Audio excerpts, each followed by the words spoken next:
Kita lanjutkan kembali perbincangan. Saya mau ke Bang Petri. Dari sisi keluarga sendiri melihat ini ada 3 orang tersangka yang justru malah direhabilitasi. Kalau keinginan dari keluarga seperti apa sih? Keadilan seperti apa yang diinginkan? Dari keluarga kami minta ya semua pelaku itu dihukum seberat-beratnya, setimpal-timpalnya. Dan kami mohon pihak kepolisian biar cepat selesai kasus ini. Pokoknya ya setimpal-timpal aja Kak untuk hukuman 4 pelaku ini. Bang. Terlepas pelaku ini masih ada yang 12 tahun, 13 tahun begitu Bang Petri? Ya, saya dengar 3 orang ini kan direhab. Nah, saya minta ya dapat hukuman juga yang setimpalnya. Kan ada saya juga kan di bawah umur. Kalau dihitung kan sudah setimpal. Iya. Hukuman setimpal yang Anda maksud ini apa ya? Seperti apa? Ya seadil-adilnya Kak, yang kayak milih hukum undang-undang aja, apa 20 tahun, apa 50 tahun, apa seumur hidup. Ini kan nyawa Kak soalnya Kak. Bukannya apa kan, soal nyawa kayak harus dibayar nyawa gitu. Itu. Tapi negara kita tidak memiliki undang-undang yang menghukum anak sampai seberat itu, Bang Petri. Apa Pak? Tapi negara kita tidak memiliki undang-undang yang menghukum anak sampai seberat itu. Bagaimana dong nih harapan dari keluarga? Dari kalau memang kayak itu ya seadil aja lah Pak. Gimana kan setimpal aja lah, yang sesuai undang-undang aja sih Pak. Yang penting kita puas kalau mereka tuh ya dapat hukuman gitu Pak. Sama-sama dapat. Memang ada istilah gitu Bang Petri ya, nyawa dibayar nyawa begitu ya. Tapi kan memang agak pengecualian mungkin kalau misalnya pelaku ini kan masih di bawah umur. Undang-undang negara kita yang kita taati, kita patuhi pun juga mengaturnya demikian begitu Bang Petri. Siapa? Ya saya minta dari pihak kepolisian juga minta cepat selesai aja sih Pak masalah ini kan. Cepat kelar apapun itu. Ya terungkap lah yang intinya.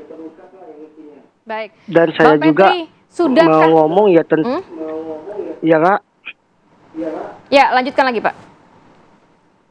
Ya saya minta dengan keluarga pelaku ini tidak ada etika juga, nggak pernah muncul ke rumah apapun. Nah. Oh ya? Itu dia yang mau saya pertanyakan Bang. Sudahkah ada permintaan maaf dari pihak keluarga pelaku dan juga para pelaku ini? Tidak ada Pak.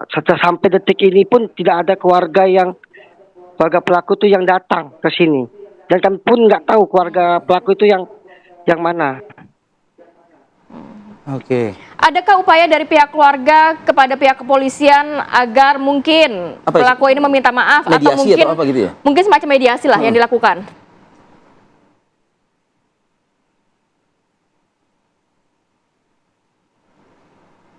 Bang Petri? Iya. Bang? Iya. Adakah putus Kak. Iya. Bang, adakah permintaan dari pihak keluarga untuk melalui mempertemukan polisi gitu dengan para pelaku ataupun keluarga pelaku melalui pihak kepolisian? Kalau untuk saat ini belum ada dengar Pak dari pihak kepolisian kita. Apa pengen ketemuan sama pihak keluarga dengan pelaku belum ada. Iya.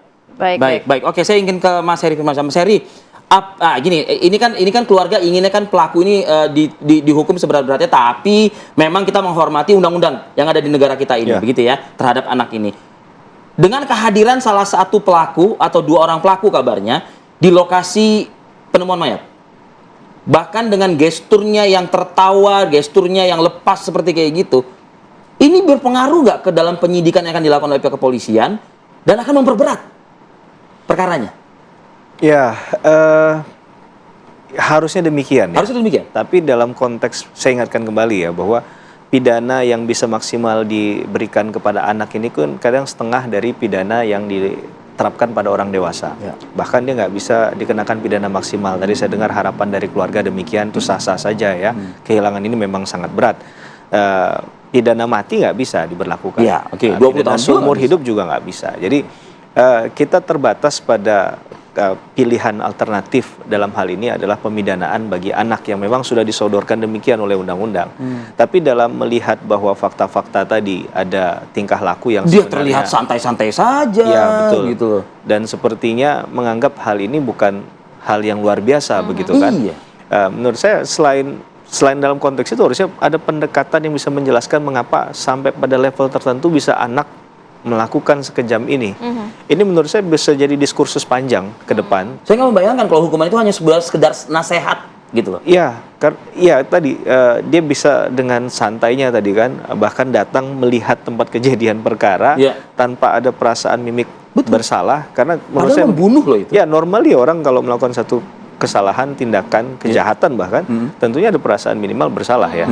Apa dia beri kode yang bukan tertawa begitu ya. Ya kan? Ya, ini menurut saya masalah serius ini. Jangan dianggap satu Apakah hal yang dari mata biasa hukum saja. sendiri melihat alasan dari para pelaku ini menjadi suatu pegangan juga? Seperti dikatakan bahwa anak-anak ini kecanduan pornografi. Kecanduan kan tanda kutip kan? Berarti ada yang salah dengan diri mereka begitu? Ya. Tidak sepenuhnya sadarkah atau bagaimana? Ya, ini memang pandangan orang hukumnya? ya secara psikologis memang harus dijelaskan ya bahwa kadang tayangan, tontonan yang tidak menjadi tuntunan ini kan juga jadi persoalan pemicu orang untuk melakukan satu tindak pidana. Ya kan nggak mungkin langsung dia melakukan tindak pidana tanpa rangkaian sebelumnya ada hal ihwal. Nah, ini yang saya katakan tadi. Kalau kita hanya bicara tentang pemidanaan di ujungnya, ya ini kayak pemadam kebakaran saja. Setiap ada persoalan kita akan duduk lagi bicara diskusi hal ini. Tapi apa program dari pemerintah untuk menyasar hal-hal semacam ini? Kalau kita lihat, mohon maaf ya, saya tidak mengatakan pelaku kejahatan itu strata tertentu, tapi mungkin bisa dikaji ulang. Misalnya apakah penempatan orang-orang yang bicara tentang memahami ilmu ini, pendekatan psikologi anak ini bisa ditempatkan di wilayah-wilayah seperti itu gitu. Yang mungkin jauh dari pendidikan yang mereka hanya bisa menjangkaunya dari handphone. Tidak ada mitigasinya. Iya, dan tidak ada sama sekali penyaringan di sana terkait informasi, terkait dia harus seperti apa. Ini kan bicara tentang edukasi.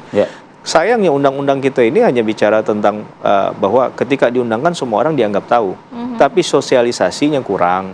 Kalaupun sosialisasi di tataran elit, misalnya di hotel mewah, itu siapa yang bisa menjangkau menurut saya. Ini kritik juga terhadap tindakan-tindakan semacam itu. Harusnya turun ke bawah. Mudah-mudahan dengan demikian mungkin nggak menolkan ya, tapi bisa kemudian meminimalisir. Itu harapan kita. Tidak ada lagi korban selain ini. Amin. Terima kasih banyak Mas Heri sudah hadir pagi hari ini. Terima kasih Mas Heri. Bang Petri, terima kasih banyak sudah hadir dan juga bergabung pada pagi hari ini. Salam duka kami untuk keluarga besar di sana, Bang Petri. Assalamualaikum, Abang.